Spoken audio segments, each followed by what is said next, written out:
1,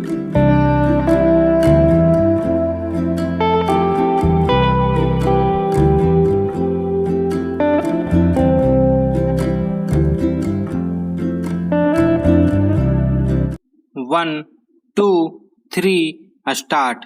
सभापति महोदय, स्त्री के शोषण से उद्वेलित और उसके आर्थिक तथा सामाजिक हितों की रक्षा में सभी लोग आज यह मानकर चल रहे हैं कि भारतीय स्त्री के चारों ओर यदि कानून का ऊंचा घेरा डाल दिया जाए तो वह बहुत कुछ सीमा तक शोषण से मुक्त तथा सुरक्षित हो जाएगी। यकीनन कानून की सत्ता के प्रति इनकी गहरी आस्था यह संकेत देती है कि अनेक कानूनी अधिकारों से वंचित होने के कारण ही भारतीय स्त्री उत्पीड़ित और शोषित है। इनके पास उनकी बहुत सी समस्याओं का सीधा सादा समाधान है, कानून के रामबाणों का निर्माण।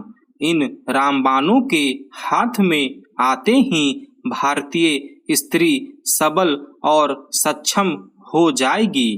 कानून की शक्ति के प्रति इनका विश्वास इस तथ्य के बावजूद भी है कि अब तक जितने कानून बने हैं यथार्थ और व्यवहार के धरातल पर आमतौर से काठ की तलवार ही साबित हुए हैं। काठ की तलवार तभी तक भयभीत कर सकती है जब तक उसे दूर से चमकाया जाता है या उसे आजमाया नहीं जाता। इसके भरोसे जो स्त्री संघर्ष में विजयी होने का स्वप्न देखती है उसे यह स्वप्न बहुत महंगा पड़ता है।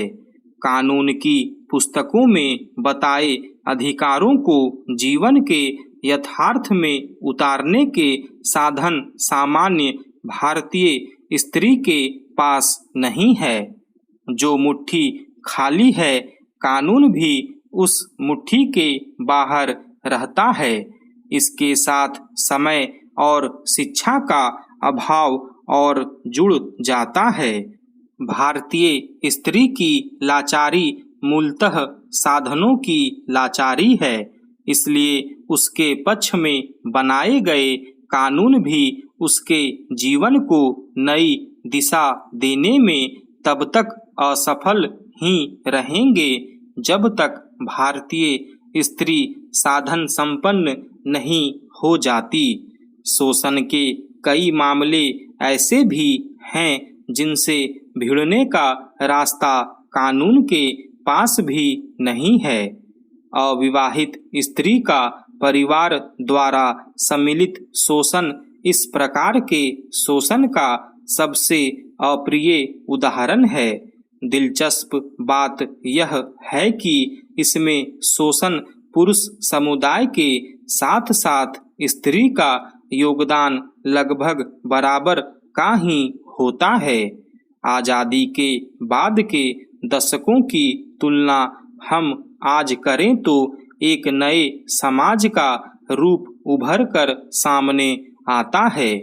शहरी निम्न मध्यम वर्ग और कुछ सीमा तक मध्यम वर्ग में भी शिक्षित अविवाहित स्त्रियों की संख्या लगातार बढ़ती जा रही है, किंतु इस वर्ग में अविवाहित स्त्रियों की बढ़ती संख्या को नारी मुक्ति के साथ जोड़ना सरासर गलत होगा। यह नारी मुक्ति का नहीं, उस पर हो रहे एक नए प्रकार के शोषण का प्रमाण है। आज इस वर्ग के माता पिता का अपनी कमाऊ बेटी के पीले हाथ करने के प्रति उत्साह घटता जा रहा है। वे उसे हर तरह से अविवाहित रहने को प्रेरित करते हैं। जहां प्रेरणा पर्याप्त नहीं होती वहां युक्तियां भिड़ाकर उसे अविवाहित रखा जाता है। हालांकि बहुत सी लड़कियों ने खुद अविवाहित रहना एक जीवन शैली के रूप में चुना है और अपने रहने के लिए एक अलग ठिकाना भी बनाती है। सभापति महोदय, इस कारण परिवार वाले उस पर हावी नहीं हो पाते।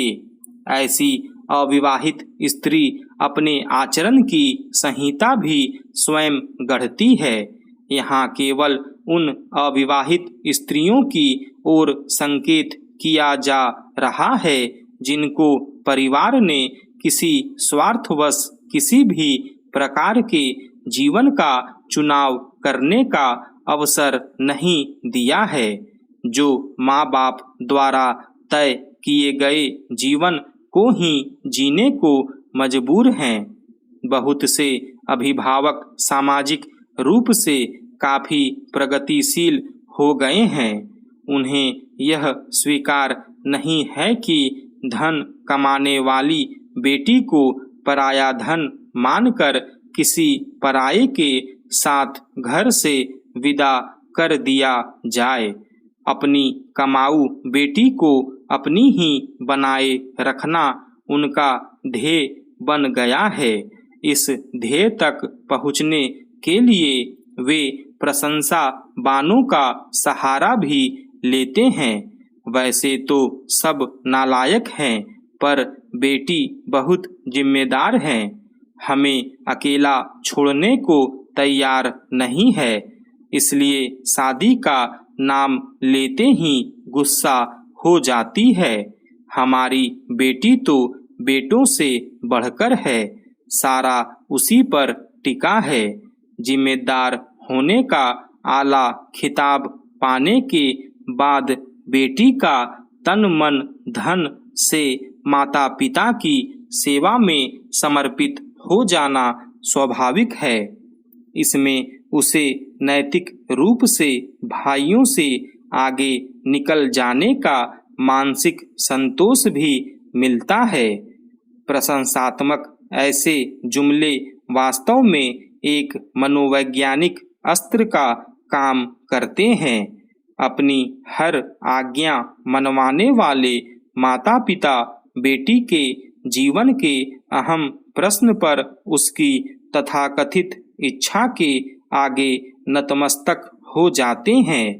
बेटी की ऐसी इच्छा में उन्हें विद्रोह की गंध नहीं आती।